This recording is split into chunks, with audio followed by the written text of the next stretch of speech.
this award means so much to me personally and professionally, and Jerry, thank you so much. You know that you and your team mean the world to me. I'm glad our brand strategy officer is here so she can see that I do stay on brand.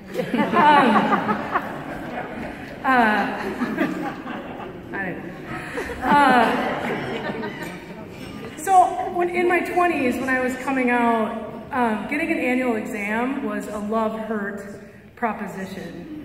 And I remember this one particular visit very, very clearly because it was kind of emblematic of a lot of my visits to the doctor. Hi, Tanya. Nice to meet you. Are you sexually active? I don't mean to brag, but yeah. So what kind of contraceptives are you using? No, none. So you're trying to get pregnant? No, not trying to get pregnant. Do you know how pregnancy works? Yes, I know how pregnancy works. Are you barren? I'm like, do we use that word anymore? Is this Gilead? No, I'm not barren. And Gilead.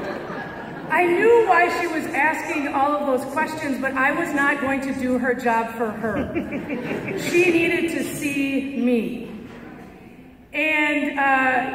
And so as she figured out why I was answering the questions the way I was, and I could tell she figured it out because like a giant cartoon light bulb pops up over her head, and then her eyes did that ooga thing, right? So as she figured it out, she stopped what she was doing and she went and got pediatric instruments.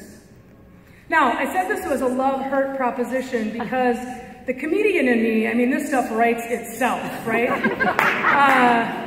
There's a lot of punchlines there, so that was good, but it was really hurtful because in that moment, my sexuality was completely erased.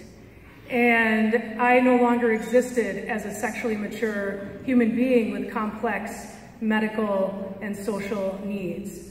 And I was lucky because I was healthy and I was fine, but I think about all my peers who didn't get the care, they weren't healthy, and perhaps they didn't even seek care because of a legitimate fear of the healthcare system.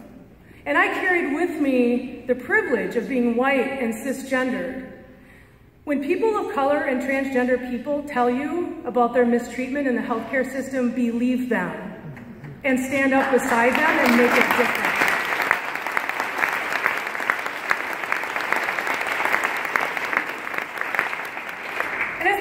Tonight, I know absolutely that progress has been made. Progress has been made by each and every single one of you in this room, standing up for your friends and your family, demanding that they get treated with the dignity that they absolutely deserve and that we receive access to the care that we need. And personally, I know I would absolutely not be standing here myself today if it were not for an extremely loving family and truly the best friends a person could ask for. They're all here, in fact. My friends are really willing to sit in discomfort and to lift me up and to do what's right no matter what.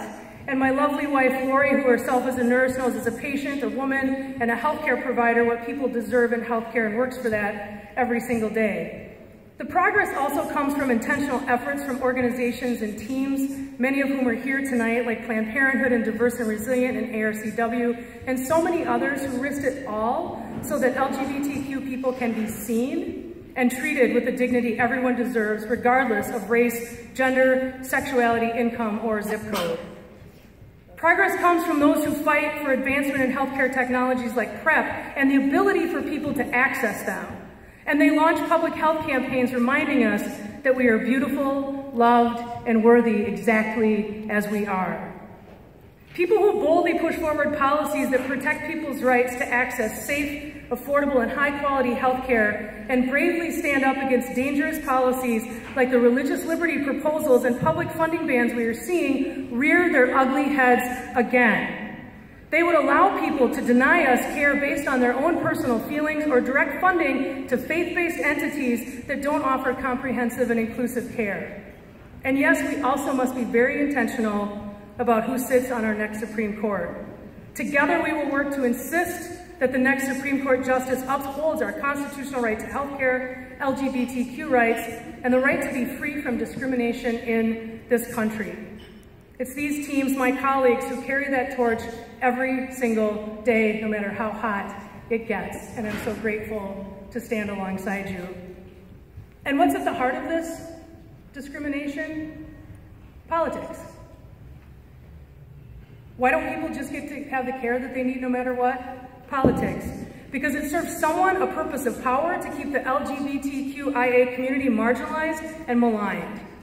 And it's time that we take the politics out of reproductive health care altogether and make it an expected public health investment so people can live the safe, healthy, and happy lives that they deserve.